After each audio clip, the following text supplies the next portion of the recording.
My name's Joel. And I'm Andrene. And you are listening to Rewind Rewatch, a 90s movie podcast. Welcome back to our lovely listeners to another episode of the Rewind Rewatch podcast, where we rewatch 90s movies and give them a rating of 1 to 5 rewinds based on how likely we are to rewatch them again in the future.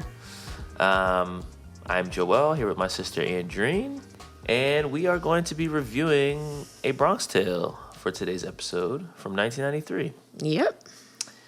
There's a lot to talk about with this movie. A lot. First of all, before we start, who recommended this movie? This was requested by Tanea from California. Shout out to Tanea.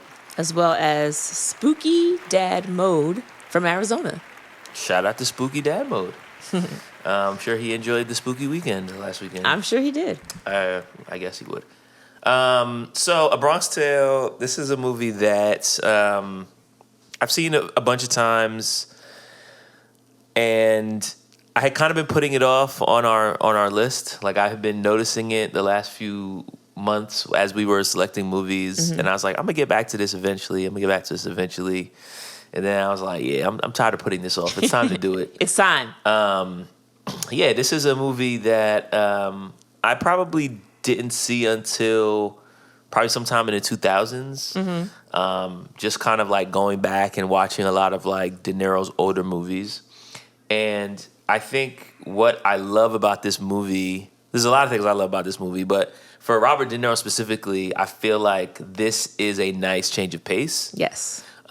Where a lot of the movies that you see him in the 90s, whether it's like Casino or Goodfellas or Heat, where he plays some sort of gangster, some sort of bad guy, even movies like The Score, where he's like this like thief, right? And I think A Bronx Tale kind of is a change of pace because he's the straight-laced character who is trying to do things the right way, who's the working man who rejects everything that the mobsters in his neighborhood are basically representing. Right. He actually mentions that I was, of course, as I always do, I either will listen to interviews or I'll read articles. And there's a lot to say in facts in regards to this movie. I'm going to hold off. But one thing he did mention is that, of course, it's something that's completely different than what he normally did. And so that's what made him really want to play this Lorenzo character, because it spoke to him as something different. For me, I have only seen this movie maybe twice. Okay. And the first time was probably over 10 years ago. So I went into this completely blind. Like, I didn't remember anything. So a lot of like shock and awe scenes for me a lot. And I was like, wait, what? What's happening? Like, it grabbed my attention instantly. I will say that. And the acting was superb. Yeah, I feel like I left this movie with good impressions the last time I saw it. I've seen it maybe 2 or 3 times myself. I feel like there are certain parts of this movie that I remember really well.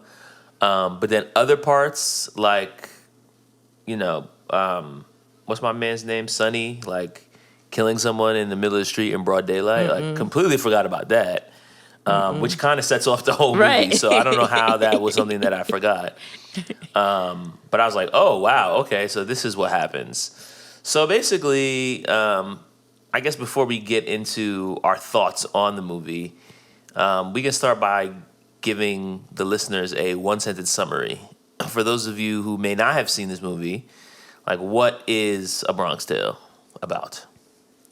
A Bronx Tale is a coming-of-age story following a young Sicilian-American teen as he grows up in the Bronx and is enamored with the lifestyle of a mob boss. Yes, and it's the 60s, which is the big context here. So this whole movie takes place basically across 2 different periods in this young boy's life, Collagero. And at the beginning of the movie, it's 1960. He's a 9-year-old. He witnesses this murder. There's these mobsters that hang out at a bar down the corner from where he lives. And him and his friends are basically trying to understand the world around them through this context of he's got these parents that are like hardworking, trying to make sure that he walks the straight and narrow, and these mobsters that basically run the neighborhood. And then the second part of the movie is 8 years later. So instead of 9, he's now 17, and it's 1968.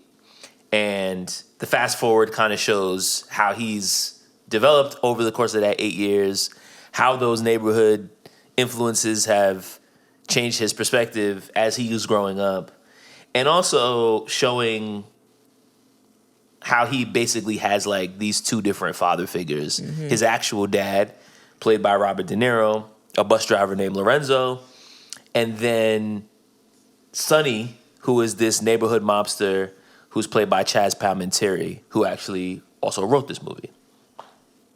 Oh, man, I have a lot of respect for Chazz after looking up my facts about him. It's pretty remarkable. But yeah, I want to back up a little bit. You mentioned Robert De Niro. You know he directed this film. Yes, I did know that. So yeah, so it's basically, you know, the main stars of this movie are basically like the ones that put this whole movie together. One of them wrote it, one of them directed it. And so I think that's also interesting. And I feel like correct me if I'm wrong here, but I feel like this movie was originally written as a stage play. It was. Okay. I have like a really cool fact, but I want to hold off until we get through the whole movie because I feel like it'll be more impactful at the end. So I'm going to hold off on that. All right. Well, let's just start with, I guess, as you watch this movie and you mentioned that some of the stuff was surprising or some of the stuff that you forgot. Mm-hmm. What was like, as the movie ended and the end credits are rolling, what do you feel like stood out to you the most about this movie? Or what was like the thing that you took away? Whether that's a scene, that's like a whether theme, that's almost. Like I feel like we're going to themes already. Yeah, well, yeah, not a theme, but just like I don't know. Well, I've completely forgot about the character of Jane. So, Jane is the black girl that is his love interest, and she's played by Terrell Hicks, who we saw in Belly that we covered on this podcast. Right. She played DMX's girlfriend in that film. She's the love interest. She goes to high school. This is now in 1968, and they're basically like, you know, they're white and the black kids are now able to go to the same school in this area of the Bronx, but the Bronx is still very much divided. Like, depending on what part of the Bronx you live in, there's the black side of the neighborhood and there's the Italian-American side of the neighborhood. And he sees her one day on the bus because his dad's a bus driver, and instantly he's just like, who is this girl? She is classy, she is poised, she's beautiful, but she's a colored girl, right? So that's like a no-no. And you see it's like he wants to talk to her, but it's also like he has to lie to his friends about where he's going. Nobody can really see what's happening. And he can't even tell his pops that he's interested in this girl. He kind of hints at it like, Pops, what if I liked a colored girl? And he's like, no, I mean, like, you know, my prejudice or anything, but like to be in our family, like that's different. Which is... a lot of people feel that way. You know, it's like, yeah, you can be friends with this person, but like, I don't want you marrying them or dating them or being romantic with them. And I feel like I completely forgot about that whole storyline the first time I watched this movie. Oh, yeah. I mean, and also his friends are like actively racist. Oh, they're so jerks. That's not, it's they're not just jerks. like, oh, like this is like, it is frowned upon. It is kind of like they stay in their neighborhood, we stay in ours.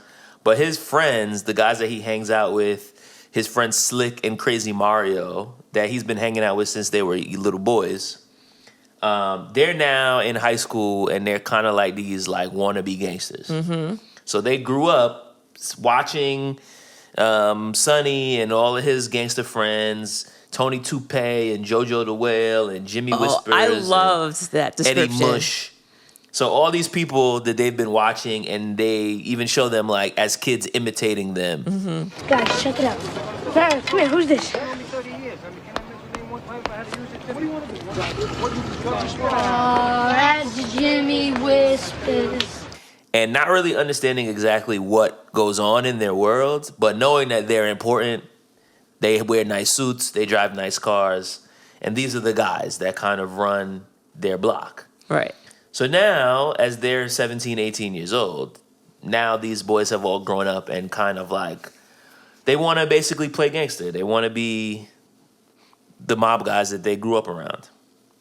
But Mario is so out of pocket though, because it's like it's not just like, oh yeah, I want to be like them. It's like at one point he says like, I just want to shoot somebody to see how it feels. I just want to kill somebody. It's like, you just want to kill somebody? Like that's what you want to do? Like there's no rhyme or reason. It's not like, oh, this person did something to me, but it's like they jump from just like being, I guess, slighted to like, oh, now I have to kill you. It's like there's a lot that can happen between that. Like, why is that the first thing you want to do is end someone's life? And Well, I'm sure there's definitely people who become gangsters because they just want to be violent. So I mean, yes, it is extreme for sure, but I'm sure that there are people like that. Even when I think about like people who work in the mob or with street gangs or whomever, who basically work as like hitmen, or even like on The Wire, we talk about like the Snoop and Chris Partlow characters who run in Marlowe's crew, and it's like these people have to be psychopaths. Yeah, like you're just like murder for hire, basically. And so I feel like the people who end up doing this for drug crews or for gangs or for mob crews are probably a lot like Crazy Mara. They're probably the same prototype, same type of angry disposition when they were 17, and they just like, yo, I'll do what other people aren't willing to do because I don't have any qualms about killing people. So, well, I mean, you brought up the boys and the racism. We gotta talk about what happens. Nah, and this is the thing. We gotta talk about I this. do remember the Jane subplot. What I did not remember is the way that it all played out, which I feel like the last few times I watched this movie, I was like, okay, like they like each other despite the odds. They're gonna try to get together, da da da. But watching it back this time, I was like, wait a second. Like I feel like the whole thing just kind of doesn't really play out the way that I think would have made sense in my head. Mm-hmm. And so basically, his friends accost these kids because they're riding down the block in their bikes. And they get upset because every time they see black people ride down their block, they're like, why are they out here? They're both mean mugging each other. The one time he walks Jane home from school, he gets mean mugged. Somebody throws a glass bottle at him. So it's like this thing of like, don't come into our neighborhood. These black kids ride by on their bikes. His friends get upset and basically jump them. Beat them up pretty badly. Yeah.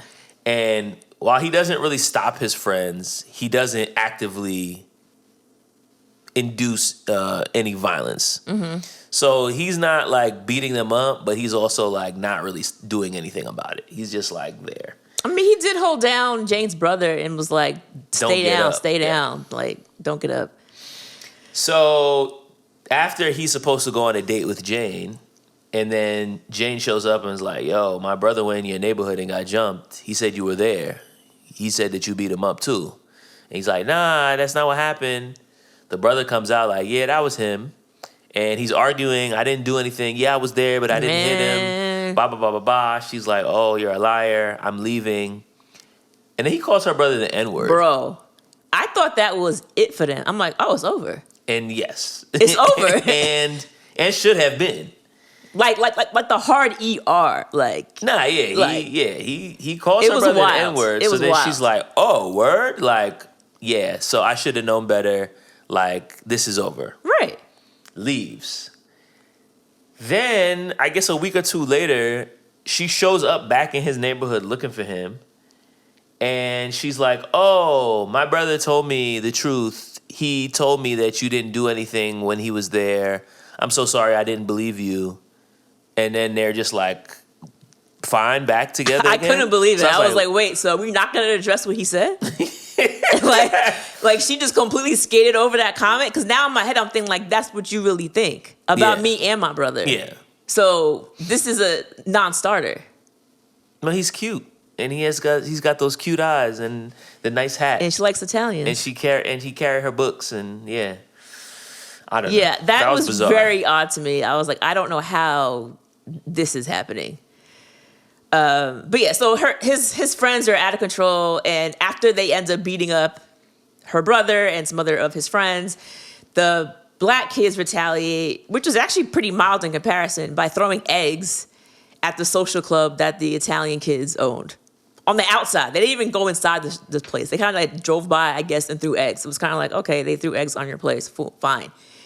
The Italian kids get so upset that they now have like Molotov cocktails, and they go to the black side of town, and now they're like lighting them, throwing them into storefronts, like completely trashing property.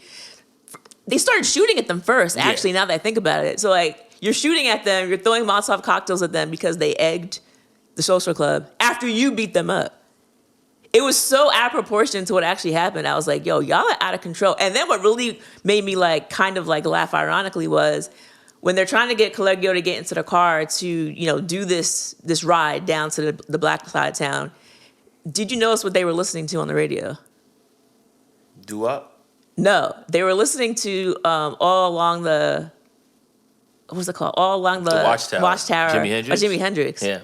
So I'm like, wait, so y'all are out here, like, it just seems, it's like, do you not see what's happening here? It's like, you're out here blasting Jimi Hendrix, and you're getting ready to go commit a race crime. Right. Yeah. So it's like, oh, you love our music, right? You love our arts. Well. But then when it comes to us, you hate us. Love our athletes. Love our actors. I mean, it was just, I was like, it was so glaring to me. I'm like, yo, bro, do y'all not see what y'all are doing? And it's 1968, so, you know, he talks about how doo-wop was what you heard on every corner. And I really did love the 60s doo-wop music being like the soundtrack of the movie. It really helped to like establish the period piece of it being in the middle of the 60s. But yeah, they end up playing themselves because one of the Molotovs gets thrown back in their car and basically blows up because they have a bunch of other unused liquor bottles in the car. It all goes up in flames, and all of the boys die, except for Collagedo, who had basically gotten saved at the last minute by Sonny. And so I think the main thing, where I guess we should start this conversation, is this whole juxtaposition of these father figures, right? You have the Sonny character, and you have Lorenzo, the actual dad, played by DeNiro. And I think something that stood out to me on this watch was how complex of a character Sonny was. I feel like I saw more sides to him watching it this time than I did before. Well, let me ask you this before I get into the whole thing. What do you think was Sonny's attraction to Collagedo, or C, as he starts calling him? Like, why was he so obsessed with this boy? Because at a very young age, C had opportunity to rat him out, and he didn't do it. Because you got to think, like, as you mentioned, Collagedo grew up in this neighborhood, and he's always, like, emulated Sonny. He's been watching him from day one, but he kept saying that Sonny never looked his way. He's a little 9-year-old kid, so why would he? And one day he's sitting outside in the stoop outside his apartment, and he happens to see this parking space fight. And Sonny ends up coming out of nowhere and shooting this guy. And like, I'll tell you, my jaw dropped because I said, where did he come from? And this is wild. Collageo's sitting there, he sees what's happening, and like, he says nothing. The cops find out that he is a witness. So they take this kid out, and this lineup was absolutely insane. No, it's crazy. They take this kid out, and they basically say, all right, kid, let me line all the gangsters up. It's Sonny and all his mob guys standing there. Not to mention the entire neighborhood is outside watching this lineup. It's really, there's no attorneys. Really bad police work. Why, as a 9-year-old kid, why the hell would I say that who shot when in front of the entire neighborhood and the mob? So he goes out there and he's like, is it this guy? No. He gets to Sonny, and we know that he knows that it's Sonny. And Sonny knows that he knows. Yeah, and he looks at Sonny, and he's like, no, it's not him. And the cop's like, you sure it's not? And he's like, it's not him. And it's like, all right, that's it. So Sonny realizes, like, oh, this kid kind of, like, knows what it is. Not to mention, C has always been, like, trying to sneak into the social club. They call it the Shea Bippy. He liked to go in there and, like, see what the guys are up to, and he just likes the lifestyle. So after that happened, Sonny kind of gave him a job where he would, serve the guys coffee. He would get tips. Later on, he ends up being his good luck charm when they're playing with the dice. And he's a smart kid who has a lot of street smarts. He realizes that. And so I think he sees something in him. In addition to that, I think the fact that his father is a good working man is kind of something that he wants to feed into as well, because he knows that he's coming from a household where his dad is not going to be like, here's a gun, let's go shoot up the place, which I think he kind of respects at the end of the day. And because the kid respects him, he's like, well, let me make sure that I can teach him some street smarts, but also make sure he can go to college. Mm-hmm. You know. Yeah, I think there is... I think everything that you said is right in terms of like how they started their relationship, but I also feel like he sees C as like a different type of protege, right? Like he could certainly have put Crazy Mario under his arm and, you know, raised him up to be the next mobster or whatever. Or, you know, any one of these kids would have done whatever Sonny said because he was the man.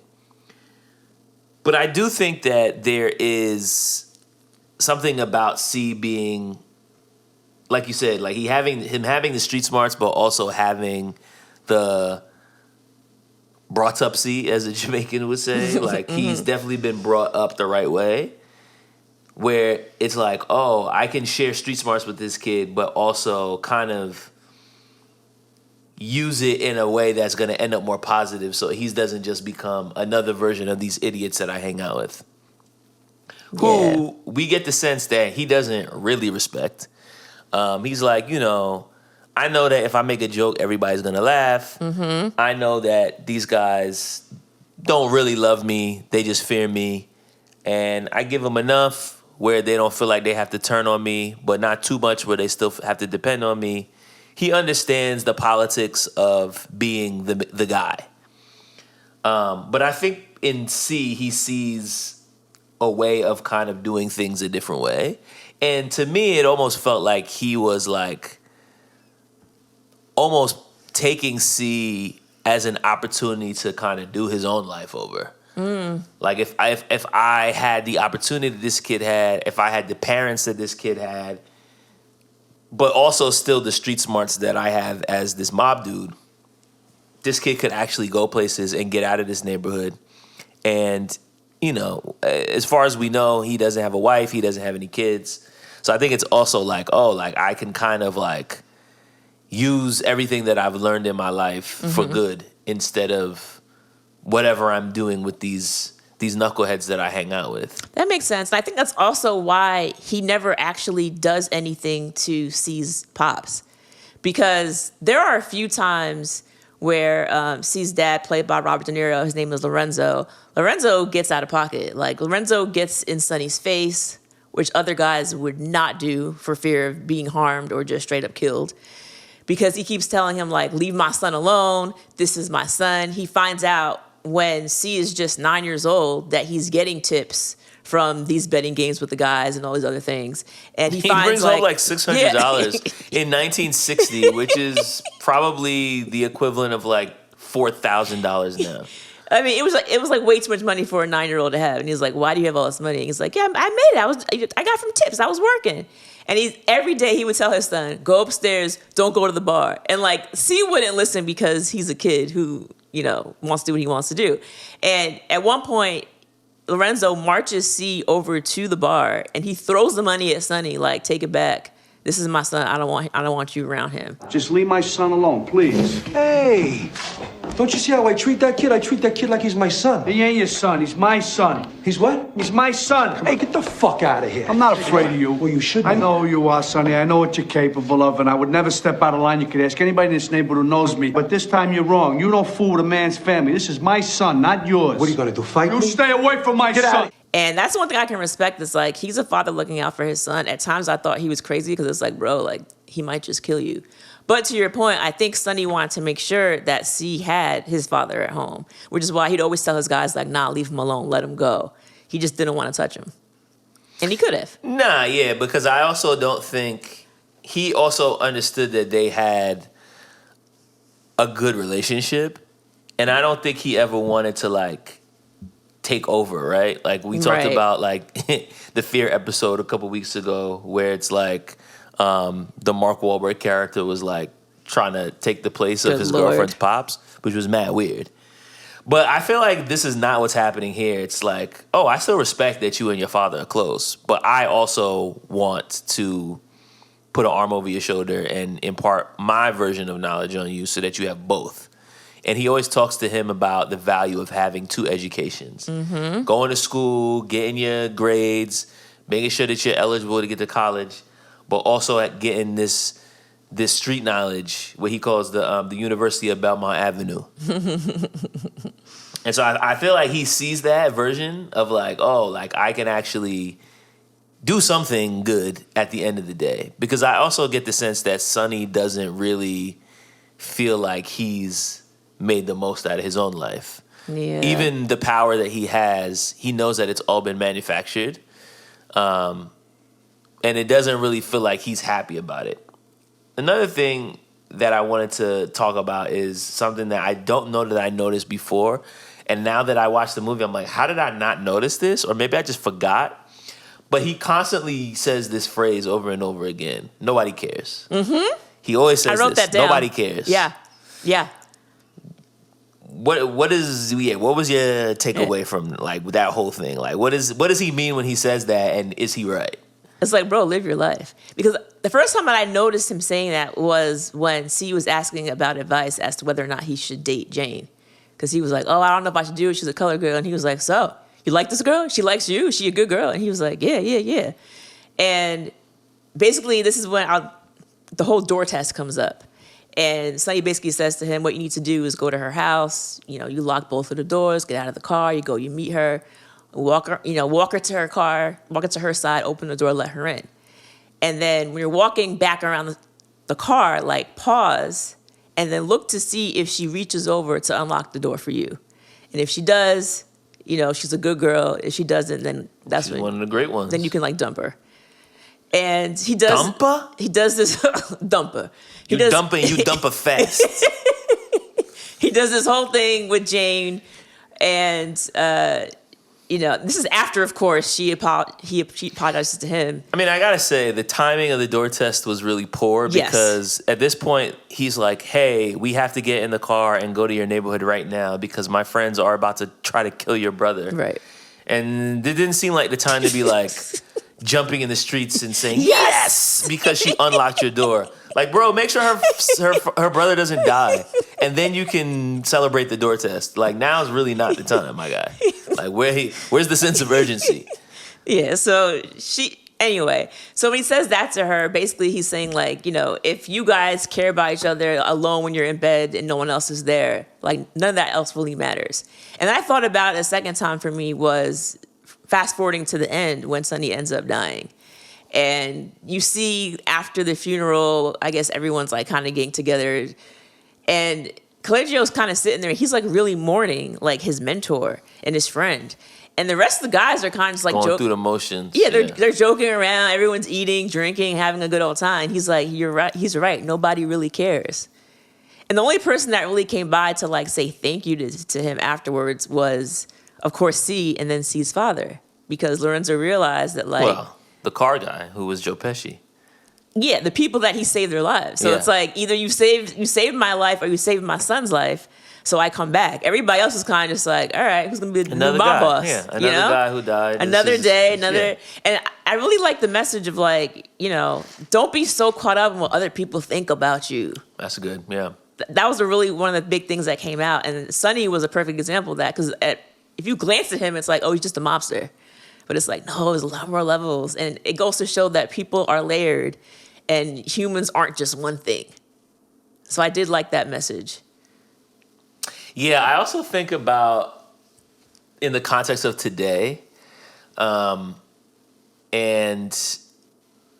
just like how people are very reactive and overreactive when it comes to like social media, when it comes to like having opinions about things. And I feel like a lot of times it is like a flex of an opinion that you don't really care, that you don't really have. And the whole idea of like nobody cares, it's like, it almost feels like people feel like they have to have strong opinions about things so that they can agree or disagree or tweet or go viral or get retweets. And I feel like, and this is not just a Twitter thing, like I feel like that has been something that social media has created that's kind of like morphed into real life. It's just kind of like metastasized over time where people just feel the need to pretend as if they actually really care about everything. And it's like, bro, nobody cares. It's like, you don't care. It's like the whole idea of like canceling people. It's like, no, bro, nobody cares. But everybody just pretends like they do. That's so and it's funny because true. I was listening to this podcast the other day with Bill Burr. He was on Conan O'Brien's podcast, and he was talking about how all these people on social media were giving him and a bunch of comics grief because they went and did a stand-up show in the Middle East. I don't remember exactly which country, and I don't want to get it wrong. But he did say at one point he was in Bahrain, and then he went to, like, I think Saudi or something. And people were yelling about, how are you going to go over there and take this blood money and da-da-da-da. And he was like, number one, like, if you want to call what I did to go over there to make people laugh blood money, then that means I probably shouldn't be performing anywhere in the U.S. either. Exactly. Exactly. Like pretty much everywhere that I've ever performed has basically been dirty money, except for like maybe like, you know, Iceland. So it's like this is all nonsense. But he was also making the point of like how like people will pretend to have these strong views about things like this, where it's like, this is probably not even something that you even thought about before, but somebody said they were mad, and then you have a bunch of people. He's like, I don't even know if anybody actually is mad or if these are just bots. That's another thing you don't know about social media nowadays. Everything is AI and bots. Right. And so it's like, who are you even agreeing with? You don't know. But yeah, nobody cares was so it's such an interesting concept because it's like, on the one hand, you shouldn't care what other people think. But the other thing is like a lot of the what's the word I'm looking for? The peer pressure that comes from the crazy Marios of the world.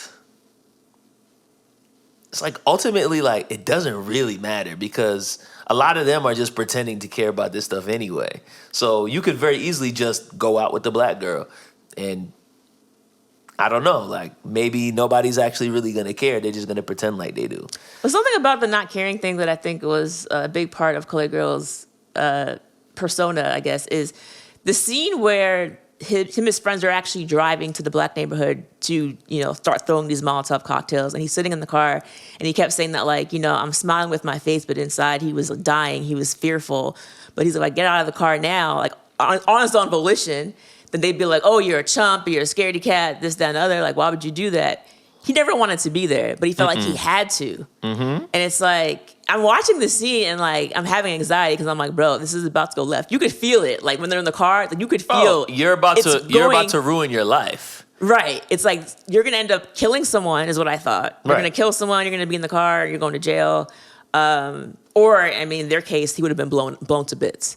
So it's like, for nothing. When you think about all that, and his life would have been wasted. Wasted talent. Like his dad kept telling him. And so when you're watching this, it's like, yes, it may not be a big deal like that. Like it may not be life or death, but it's also like, why are you wasting all your time doing things you don't actually never really care about because some kid in your class that you think is cool thinks you should be doing it? It reminds me of the Kendrick Lamar song, The Art of Peer Pressure, where he basically talks about like not wanting to do certain things, but I'm with the homies and how they basically go and commit like a home robbery because he's with his friends and he wants to hang out and he doesn't want to be seen as a loser. And it's like the exact same situation, except there's no Sonny to pull him out the car. And his friends don't all end up dead like they do in this movie. But it's the very similar concept of like, I'm here because I don't want to be seen as soft. I don't want to be seen as chicken. I don't want to be seen as a loser. Like, I'm not down. So I'm just going to go along with this thing. And I feel like it's one of those things that definitely affects you more when you're 17. Yeah. And you're constantly trying to fit in. And when you get to be our age, you just kind of like, I'm going to do what I want. But that is something that you have to learn. So there are a few things that, like, as far as things I forgot or just didn't really think about. So one big part of this movie, at least when Colegio was a young kid, is like Catholicism. Because you'll see throughout the time he's in the bus with his dad, whenever they drive past some kind of Catholic church, they always have to like cross themselves and they like kiss. And then he goes to confession after he witnesses the Sonny murder. And this scene like took me out. Like it's one of my favorite scenes in the movie. It's great. This little kid was such a good actor. And he goes in there, he's talking to the father, and he's basically like talking about everything that he did. I ate meat on Friday, I witnessed a murder and lied. He said, wait, what? And he tells him again, like, yeah, I witnessed a murder and I lied about it. And the priest is like saying to him, like, bro, like, do you know the fifth? And he's like, yeah, I know the fifth. And he's like, I refuse to answer on the grounds that I might incriminate. He's like, no, the fifth commandment. He's like, oh, do not murder? And it cracked me up because it's like, bro, this kid is like, of course, based on his environment and where he's raised at, fifth he knows what that is. So anyway, he's like, confesses to the priest, and the priest says, okay, go back and say like, 5 Hail Marys and 5 Our Fathers. And he's like, that's it for a murder rap? He said, that's not bad, father. Yo, that kid was killing me. That kid was killing me. But it's like when he was younger, he had like, I guess this set of morals that was instilled in him as far as like what's the right thing to do, what's the bad thing to do. And his father says to him like, he's like, Dad, I did good, right? By lying. I didn't snitch. I'm not a rat. I did good, right? And he's like, well, you did a good thing for a bad man. And he said he didn't understand at a young age. Because he's like, well, I thought I was just doing a good job because like you don't rat in my neighborhood. But at that point, Dad knew like, well, Sonny's gonna come sniffing around. But in reality, like, he couldn't tell the truth. Because, like, if he did, I think it would be even worse. Yeah. You know what I mean? Like, he did the right thing. Yeah. I mean, for I his don't know family. what they would have done. I don't know if they would have killed the 9-year-old kid. No. Maybe. But I don't know. At the very least, they would have been ostracized within the neighborhood. Because you could probably bet that Sonny's probably,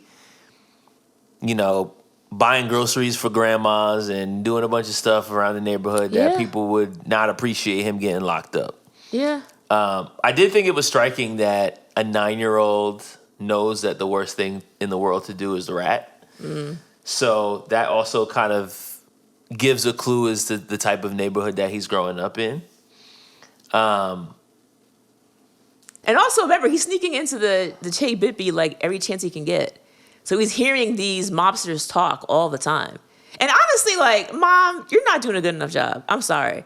Because every day, Dad drops him off at the stoop and says, go straight home. Don't go to the bar. All right, I won't go to the bar. And then he goes to the bar. But then it's also like, Mom's hanging out the window, sees him get off the bus. He should be coming through the door 2 minutes later. Right. So it's like, you saw him come home. He's still not home. Where could he have gone? You don't see him outside. He's not on the stoop. It's like, Mom. You saw him walk into the building and he never came to the apartment. Where did he be? And that's why I feel like Mom knew, because even when, maybe not about the money, but even when she finds the money and tells Lorenzo like, oh, he made all this money, Lorenzo's like, okay, we're gonna go to Sonny and give it back. And Mom's like, well, do we need to do that? She said, well, wait a minute. She said, well, let's talk about this first. We can use that money. He's not doing anything bad for it, which he wasn't. But Lorenzo's like, I don't want no parts of it. And actually, at one point, one of Sonny's main mans, the Whisperer, Jimmy Whispers, basically offered him a job. It was like, oh, so basically they wanted him to take bets, which was illegal. So I think what happened is like they would, take the bets, give the money, and then he'd have to run the bets to the actual location, put money on it, and basically run for an illegal betting type situation. He didn't want to do it. They would offer him $150 a week, which I looked it up would be about $1,600 a week in 1960. So I'm also looking at how much money 600 is. In 1960, $600 would be equivalent to about $6,500 now. Bro. So it's a very decent amount of money. So on the one hand, yes, Mom is like, we could use that money, but I also get Dad because it's like, with this money is gonna come a lot of strings. Yeah. What I wanted to say was like, is Mom wrong to try to keep the money, or is dad wrong? I see both sides. That's the thing. It's like, yes, on the one hand, I can absolutely use this money. But like dad knows, there's going to be a lot of strings involved. Because if you start taking money from Sonny, now it's like, you owe me a favor. So mom was wrong. You owe me a favor. Do you want to owe Sonny a favor? Because I don't. No. I don't. That's the thing too, is like, he also loves C. I don't know. It would have been a very different movie if, his parents ended up like owing Sonny money. Like, how would that have played out? Mm-hmm. I don't imagine he would have wanted to like hurt this kid's parents because he obviously cared about the kid. I don't know what would have happened. I'm sure he would have gotten some pressure from the rest of the guys, but like ultimately he's the boss. He makes the decisions. Yeah, I mean, I think you're right. I don't think anything would have come from him keeping the 600, right? I don't think it would have done anything. Because I'm sure once he turned 17, he's clearly at the club all the time. And, yeah, I mean, he's it's cutting fine. school to go to the racetrack and doing whatever he wants. Right. So, I mean, I think it would have been fine, but also, like, the parents don't know that. No. I don't know Sonny like that. So. No, I get where the dad's coming from. It's like, yo. And my son is 9. Yeah. Come on. My son should not have $600. I don't even have on. $600. You're 100% giving this back. And I really felt for Lorenzo because at a certain point, Colegio, as he gets older, he's like calling his dad like, well, you are a chump. And, Sonny was right. The working man's a chump. Because we don't even have a car. You're stuck driving this bus. And Lorenzo's just trying to make the best that he can. Like, he's a second generation, Italian-American. His parents immigrated.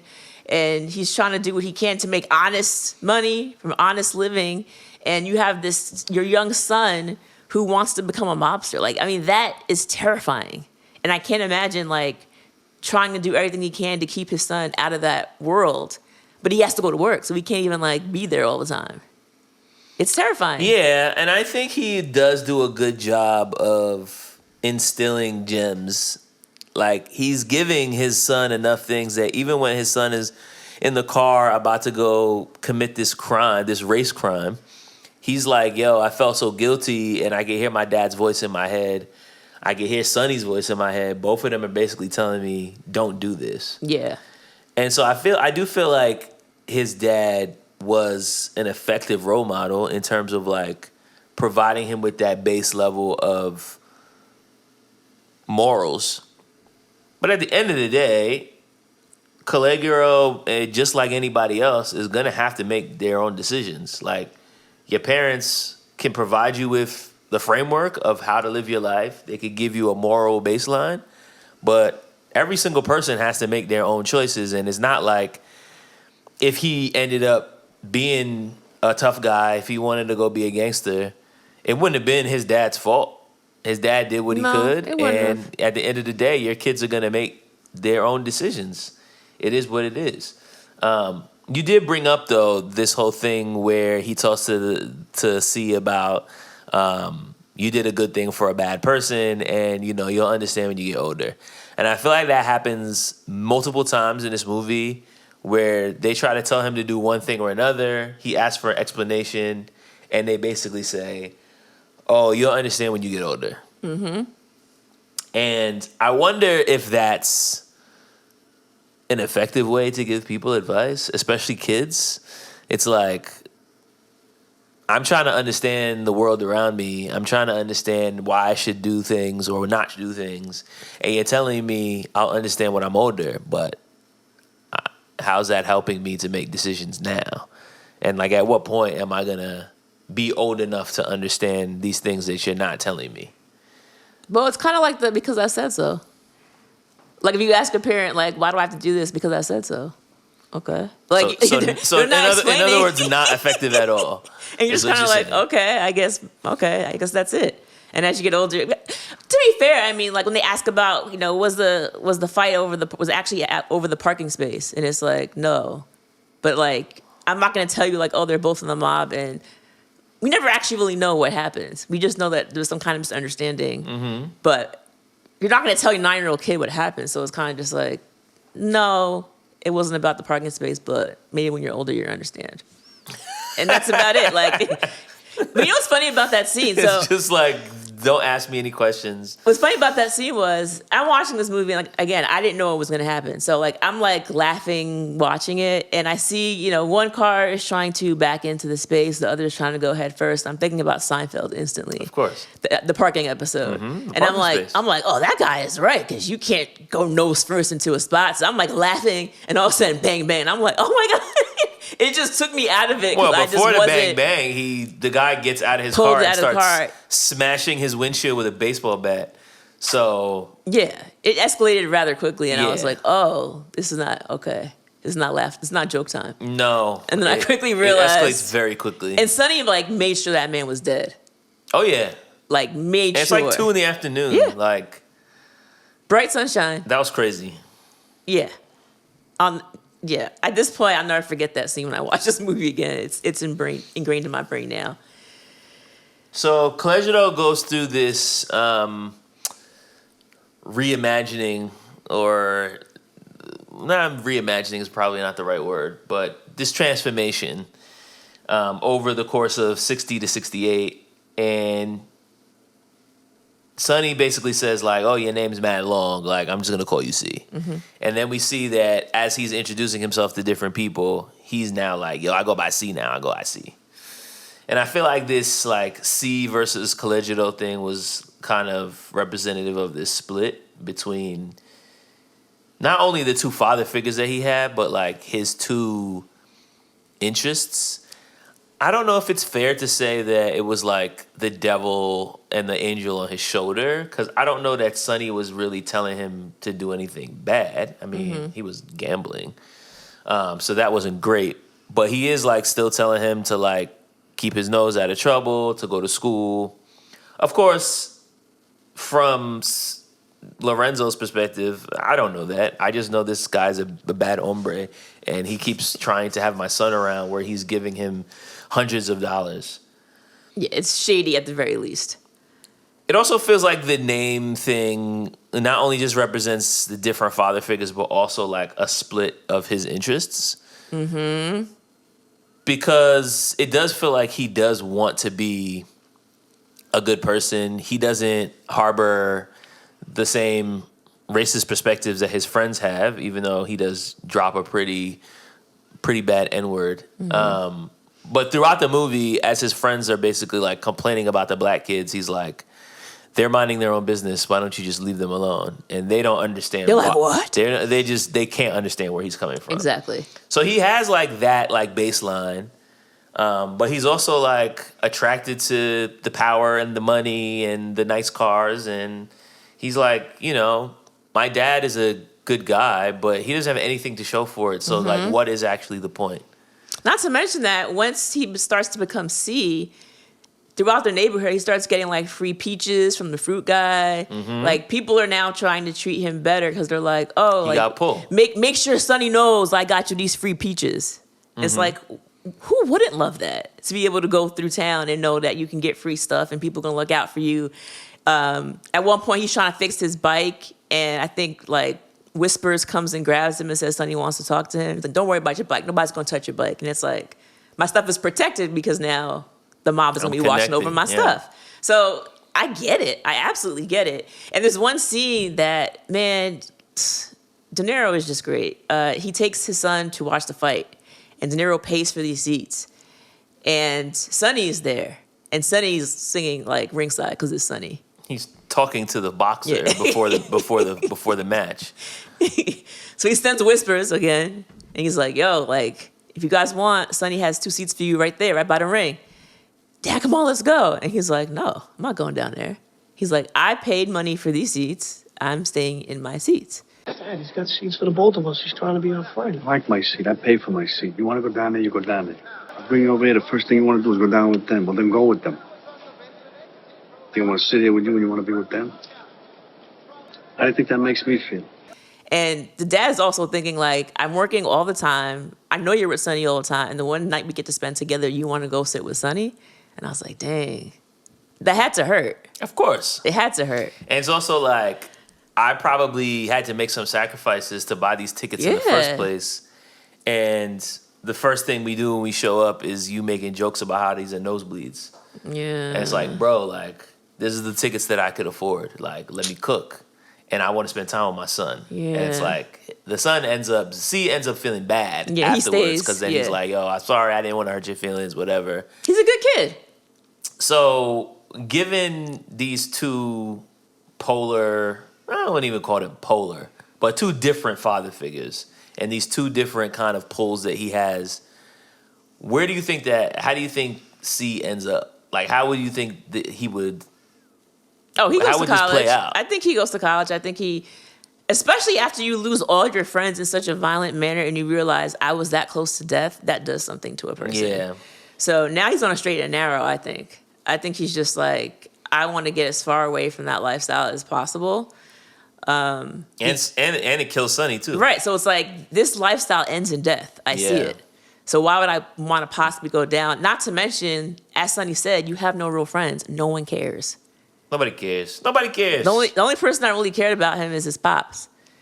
And his mom, of course. Because like even when you think about it, so at the end you mentioned Joe Pesci. He ends up a very small role here. He is the guy at the beginning of the movie who gets protected by Sonny during that whole parking Road space rage, whatever that was. incident. And he offers C like a position. He's like, yo, I'm coming back now. I'm going to be in charge. If you need anything, let me know. He about to be the new Sonny. Like, you're right. And C basically says like, no, I'm taking a step back. Like, I don't even really want to get I'm involved. good. Because like I'm good, after this, dogs. it's like you lost your friends and your mentor like within hours. And nobody cares. And nobody cares. And nobody cares. And nobody So cares. he's like, no. So I think him saying that is telling us, the audience, that like he's done with that. He's like, nah, it's too hot. And he knows if he needs anything at all, Pesci's character will be there to bail him out. So he has that like, I guess, parachute if he needs it, but it's also like, I don't really want to even go there to need it. So there's a couple other things that I wanted to touch on before we get to, our theme. One is something that I noticed about Sonny is that he's a very superstitious man. Oh, yeah. Which I found to be interesting because he is, like I said, basically the boss of this neighborhood mob. And it seems like he's someone that's kind of created his own lot in life. But at the same time, it seems like he relies on luck a lot. The most extreme version of this is when they're in the basement of the Shea Bippy rolling dice, and he's winning, and he gets C to come over and roll for him. But every little thing that he doesn't like, he's like, "Oh, this is not gonna work. Oh, Mush is bad luck, so Mush can't be in the room. Go send him to the bathroom. Put him in the bathroom." Then Frankie Coffee Cake has a bunch of like scars on his face. Oh, Frankie looked at C right before he's about to roll. Oh, he's not gonna roll well because you gave him that look with your ugly face. Go to the bathroom. Jojo the Whale, you keep breathing on the back of my neck. I'm not gonna roll. So he keeps sending people into the bathroom in the middle of this craps game. And it's all like he's dead serious. Yeah. Like he's not doing it just to bust their balls. He's doing it because he like honestly thinks that they're giving him bad luck. I mean, to be fair, Mush probably was. Because we know for a fact that Mush cannot gamble and he always loses. Because earlier on in the film, they're all betting on the same horse. And then Mush shows up and they're like, oh, it's over, it's over. That's later in the film because that's in 68. You're right. It's like we got mushed. But that's a perfect example of like he has these like rules of how he wants to live his life, but he also seems to be very much a believer of like luck. Which I found to be kind of interesting of like where does this guy stand? Does he feel like he's in control or not? Well, that's the thing. You can't really be in control of everything. And we saw that just in the way that he died. Think about it. He died surrounded by the people who loved him. The people that feared him. Well, love and fear. Yeah. But I mean, that's how he died. So yeah, I mean, and also like when you're gambling, like, come on, it's gambling for a reason. Like you can't control that. But in his mind, he's thinking like, Mush, get out of here. That face, get out of here. But yeah, that entire scene was just hilarious to me.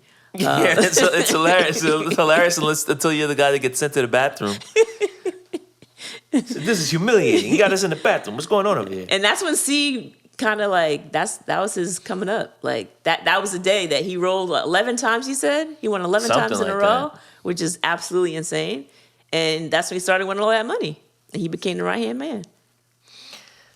The last thing I wanted to touch on was this concept that he brings up when they're talking about the door test and him going on a date with Jane. And he gives him this whole theory about how you're only allowed 3 great women in your life. And if you have somebody who's one of the great ones, you have to make sure you do everything that you can. And he said, you know, I never had good luck with women. I found all 3 great ones before I was 18. And so that was it for me. I never found another great one the rest of my life. I know we've definitely had conversations maybe on the podcast, but certainly off the podcast about the whole concept of like soulmates and things of that nature, God. which Andrene just literally just rolled her eyes when I said that word. So I don't think either of us really subscribe to the idea of soulmates, but what are your thoughts on this concept of like, you get like 3 good cracks at it? I think it's BS. You think it's BS? Yeah. Why? I don't think you can limit. There are people that get married 5, 6, 7, 8. You know what I'm saying? Like, should they get married that many times? I mean, that's up to them. That's up to them, I suppose. Just because they got married 5, 6, 7, 8 times doesn't mean they have 5, 6, 7, 8 great ones. They might only have 1 great one. You're absolutely right. They married 7 chumps. Well, they didn't get their 3. That's what I'm saying. Then They still got 2 left. no, I don't think everybody gets 3. You might only get 1. You might get none. You might get none. You really think You might get 5. You know, you really think somebody could get none? Yeah. I don't know. I've definitely thought about this before, probably because I watched this movie, but also just thinking about like the way life works.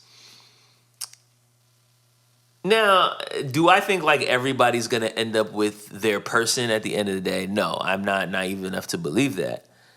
I do think that you have certain people that you meet in your life that could possibly be a really good match for you. I don't know if I believe that someone would just not meet at least one of those people. Okay. Maybe I'm just a morbid person. Morbid, like they die when they're 12? Yeah. Oh, well, yeah, okay, yes, that's true. But Yes, I'm like, a lot of people die before they meet anyone. Yeah, That's where I was thinking. Okay. So it's that like- is different. I thought you were saying like, oh, you grow up and you're 70 years old and you never met anyone that would have been a good match. No, I'm like, no, I don't no, know if no. I believe that. No, I was just thinking You're in saying general. if you die too die, young. then it's not going to happen of course, for you. Of course. The door test. God. Yeah, I don't know. It's something that is just, this makes me think. It's like, you know, You believe in the 3? I don't know. I might believe in the 3. Have you had 3? Yeah, probably. I mean, I've had like 3 like serious girlfriends, and the third of which is now my wife. Now, I don't know if that means like, if God forbid something were to happen, that would mean like, well, you're out. done. You're out, buddy. 3 strikes, you're out. You used up all 3. But yeah, I don't know that. I feel like finding someone that you can build a life with is actually very rare, and probably more rare than I think more people give credit for. So on some level, I do feel like there is like a finite amount of people. I don't know if I would say it's 3 or 5 or 1 or 17, but like, I don't think you're just gonna like meet great ones, so to speak, like every couple years. Like, I don't think it's gonna be like that. Some people are what you would call serial monogamists. So I feel like people get in relationships often, but that doesn't necessarily mean that like they're all gonna be the equal kind of connection. No, that's fair enough. All right, so let's move on to the theme of A Bronx Tale. And you can go first. What themes did you draw from this movie? I mean, we kind of touched on this, but I think when I was talking about like being a child in particularly, it's like you're trying to form your own identity, but then you're also trying to be loyal to your friends and in this situation / neighborhood. Because as a child, you had C, he was trying to figure out like what the right thing to do was. So he doesn't rat for that very reason, because it's the right thing to do. But then as he gets older, his dad is constantly telling him that Sonny is no good for him. He doesn't want him hanging around with him. But it's like Sonny's always kind of been good to me, and I've admired him, and I've admired his actions, and he also has all of these things. So it's like, on the one hand, it's like, I want to do what I want to do, which is to follow Sonny, and also to date a black girl, which his dad doesn't really like either. But then it's also like, I want to be loyal to my dad and to my friends by either avoiding the black girl and or staying away from Sonny. So there was a lot going on for C as a kid and then as a teenager for him to kind of try to figure out. And I think by the end, we kind of talked about that. He does figure out that the lessons that Sonny taught him were definitely helpful, but he doesn't want to continue in that lifestyle because it's like being loyal to people when the loyalty doesn't align with your own identity isn't worth it. Mm-mm. So at the end of the day, I think when it comes to loyalty versus identity has to win out. Yeah, that's solid. I like that. I think the first thing that came to my head when I was trying to think about the theme is this is my second Wire reference, but there's a part in The Wire where the character Omar says, "A man gotta have a code." And I feel like that is one of like the themes of this movie is like, who are you and what do you stand for? And his dad's made it clear, like, this is who I am. These are the things that we're not going to do because that's not the type of person that I am, and that's not the type of person that I want you to be. And Sonny has his code. He's got the door test, and he's got the 3 great ones, and he's got these superstitions that he's trying to impart. So they've all got their different codes. And I think as he's trying to figure out like who he wants to be, I think this movie is just like a really beautiful story about like fatherhood and setting an example for your kids. I think it's interesting too that this is about a boy who's learning how to become a man through these 2 men in his life. Mm-hmm. And really, we don't spend much time at all on his relationship with his mother, which I think is probably a little bit more common in film, even as we talk about like, Baby Boy that we watched on the Patreon a few weeks ago, where like he's very much a mama's boy. And you see that relationship, I think, in film pretty often. But this is really about how he's relating to these 2 men. But I think the other theme along the lines of like having a code is that the decisions that you make in life determine the type of person that you are. Mm. And the type of person that you are determines how your life is ultimately going to play out. We see that C's dickhead friends, Slick and Crazy Mario, and this other guy that's selling guns. Ugh. And these guys that are like trying to be wannabe gangsters, they get exactly what was coming to them. Yep. And actually, so does Sonny, because their relationship starts based on Sonny murdering someone in broad daylight. And that's exactly how he goes. He ends up getting murdered on the same block where he killed someone else. Well, actually, the guy who murdered him was the son of the guy that he killed. Exactly. So it's like, what goes around comes around. You get what's coming to you. You reap what you sow. But I think it's this really poignant lesson on like, don't do things because you think that's what you're supposed to do. Like, whatever the decisions you decide to make, that's who you are as a man or as a woman. And like, you have to be able to stand on that and deal with the consequences that come with making those choices. Man, oh man. All right. Before I go into facts, there's one thing I wanted to mention that I thought was pretty funny. When C is talking about the first time he meets Jane, he said, I said to myself, she must have an exotic name like Monique or Danielle. I said, Danielle is exotic. In 1968, there wasn't a lot of women named Danielle. I can tell you in 1998, there was a whole lot. And then when she said her name was Jane, he said, Jane? Yeah. He couldn't believe a black girl's name was Jane. And he's also like working up this whole mystique in his head, and it's like, oh, she has the same name as everyone else in my school. Exactly. Plain ass Jane. It's like, bro, we're not that different. Yeah. All right. So the facts. Ooh-wee for this one. So I don't know if you know this, but the movie was heavily based on Chazz Palminteri. How do I say it? Palminteri? Yeah. Palminteri's actual childhood. So Chazz's given name was Collegrio. That's how they got the name of the character. Ah. He witnessed a murder at 9 near his home in the Bronx. He was sitting down on the stoop and he saw 2 men fighting over a parking space. And the third man came in to help his friend. And that guy's name was Sonny.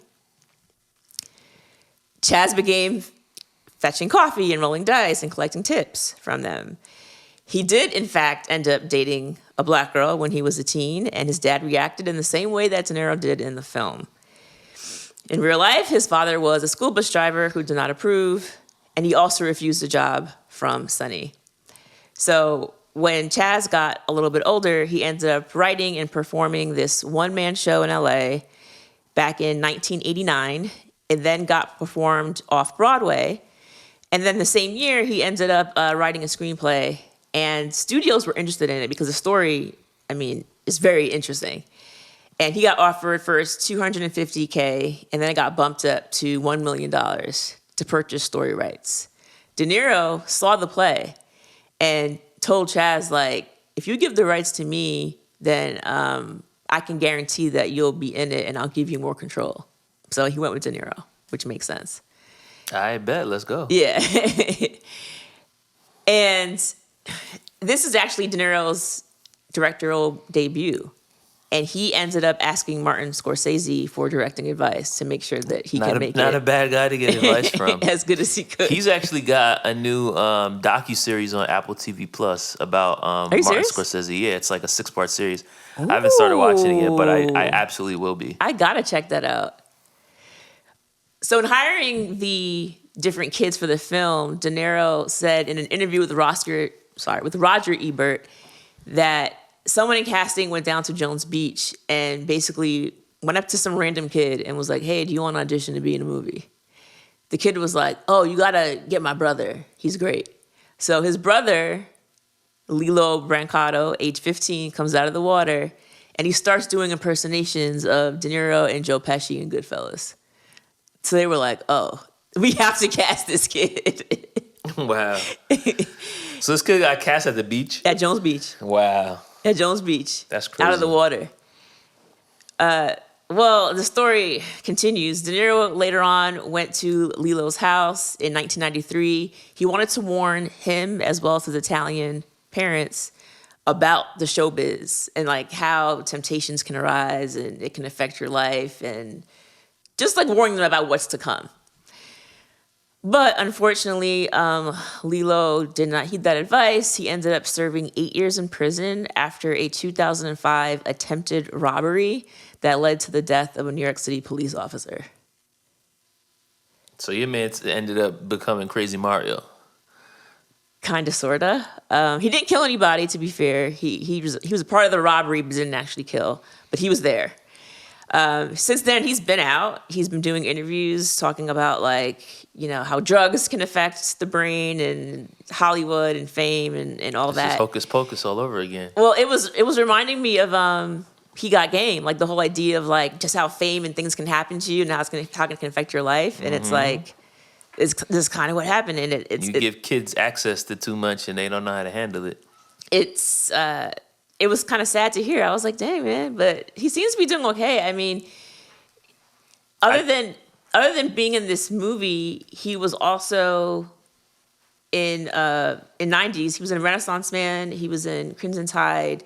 And also in The Sopranos for a few episodes. Of course, before this happened. But, I mean, right. I saw him in an interview afterwards, and he looks pretty good. And he's out now. I did see a photo floating around somewhere in social media with him and Terrell Hicks. They took a photo together as adults. So that was pretty cool to see. Yeah, they did an interview together. They said that on the set it was really fun because they said De Niro was great for directing kids. He made sure they had plenty of food and snacks. He gave them Game Boys to play with in between takes.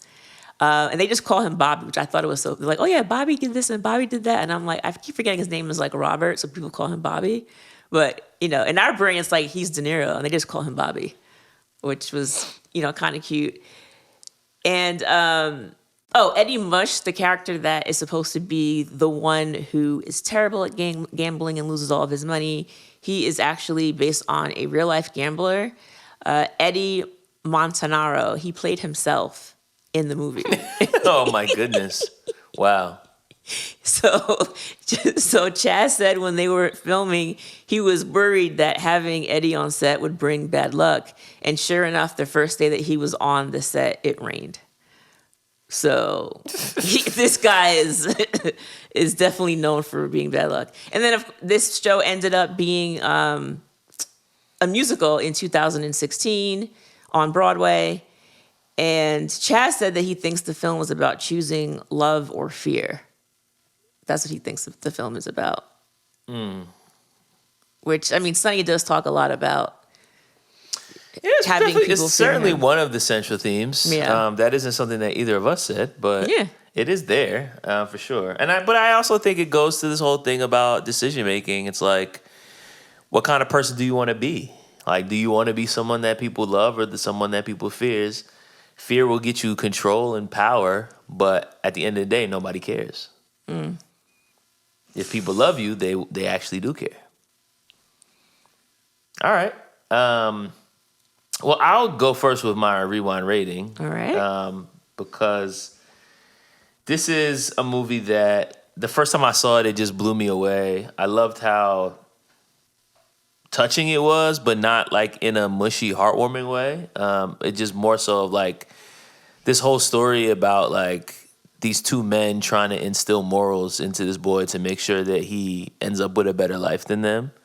And having the movie from his perspective as he's trying to figure out who he wants to be, I think is just like a really good story.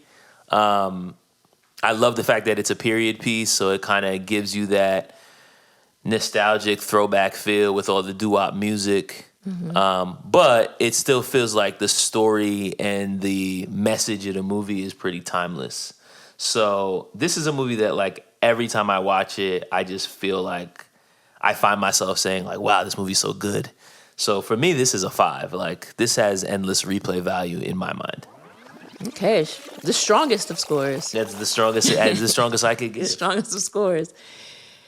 So one thing about me is I really tend to enjoy like mobster movies, and what I like about this is that the mobsters, it's not really about them. Like although they're very much involved in the movie, it's about someone who's actually not in the mob, who's just kind of on the outside looking in on their lifestyle and kind of living adjacent to how the mobsters live. And I did like that because that's not something I can recall ever seeing in a film before. Like when you think about the Goodfellas and, Heat and just The Godfather, like it's about the mobsters themselves. Yeah. And so it was nice to have the view of someone on the outside looking in and having a family member who cares about them and is trying to say, don't fall for that. Don't fall for that life. So I really enjoyed that. And apart from that, the acting was phenomenal. And just reading up about how DeNiro cast actual kids, I said, this makes a lot of sense because watching these little kids on the stoop imitating the mobsters, I was like, oh, I'm literally just watching these little Italian kids like in their everyday environment having a conversation. Like that's what it felt like. It just felt very authentic. And the acting, that little kid was so freaking cute. He was cute. He was funny. And then as he got older, I felt like I was just watching these people live their lives. It did not feel like a film at all. This is a 2-hour runtime, which, as you know, listeners, for me, is normally just way too long. I didn't even feel it. You better get used to it, Bubba. It's already been like 89 episodes, and I feel like most 90s movies are at least 2 hours long anyway. So, but a lot of them don't need to be. That's the difference. True. That's the difference. That's also very true. This is the thing. Like we had longer attention spans in the 90s. We didn't have smartphones yet. The internet was still a new thing, and it required a lot of patience to get on it with dial-up anyway. Yeah. Yeah. So I feel like when you like going to the movies was like, this is what I'm doing with my Friday night. I want this. I don't want a movie that's going to be only an hour and 20 minutes. I want this to be my main event for the evening. I'm gonna get my popcorn and my soda. We gonna be lit. People not going to the movies no more, so it's a different time now. Fair enough. But like I said, like I didn't even feel the time at all. No. It moved really well, and I feel like when I watch a movie now, I try to think like, was there anything in here that they could have left out or that I think was dragging too long? And I really don't think so, because even the scenes where nothing quote unquote was happening, they still use those opportunities. For instance, there's a scene where C is telling us who Sonny's crew is. And he goes through each one of the guys in the bar, and this is so-and-so, and they call him this because of that. And it's like, it's done in a way where it's like, oh, you're making sure the audience knows who these players are, what their role is in the mob. But it was just done in a way where I was very much invested the entire way through. So this is a second watch for me. Would I watch this movie again? I would absolutely watch it again. This is going to be a 5. There it is, folks. 2 5s from us. Please feel free to share your rewind rating with us. What do you think of A Bronx Tale? How many rewinds would you give it? We would also just love to hear any thoughts or comments that you have about this or any other episodes that we've had. I know we've had certain people say, like, provide us with fun facts that we maybe missed, or people that have reached out with their own thoughts about some of the movies that we covered. So we'd love to hear those comments. If we get like really interesting comments about past movies, those are also things that we could probably share on future episodes. Yep. So if you would like to get, a shout out on a future episode, please feel free to reach out to us. You can email us at rewindrewatch1990s at gmail.com. And we're also available on social media at RR90spod.